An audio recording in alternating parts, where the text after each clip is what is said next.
So compulsory voting is when there is a legal requirement for people to participate in elections. The promise of compulsory voting is quite simple. It is to increase voter turnout. The idea being that democracy is healthier when more people participate. And if people who don't participate will get a penalty, whether monetary or otherwise, for not voting, they are more likely to take part. So the empirical research on compulsory voting reaches one very solid conclusion: compulsory voting increases turnout. The most recent, most comprehensive research finds that enforced compulsory voting increases turnout by as much as 15 to 20 percentage points.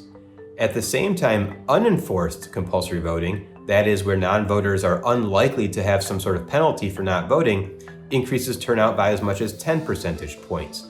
So compulsory voting can increase turnout even without people being subject to an actual penalty for not turning out to vote.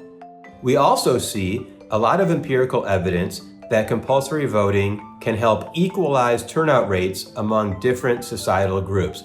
That is, we tend to see less class-based and less racial or ethnic-based disparities in turnout rates where there is compulsory voting. Now, when it comes to which groups, or which parties, which politicians do better under compulsory voting, there is some empirical evidence that the left performs better where voting is mandatory. A lot of this evidence comes from Australia. We also see evidence for this from Switzerland. It is not necessarily the case that parties of the left would do better under compulsory voting everywhere, but on balance, we do seem to see some evidence that the left benefits from compulsory voting. We also see that there is more invalid balloting under compulsory voting.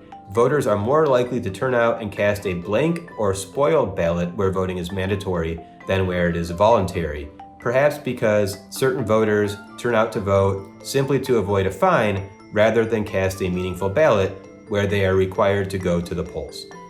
So the bottom line is that compulsory voting increases turnout. However, it might increase the rate of invalid ballots. It might bring to the polls people who don't care that much about politics.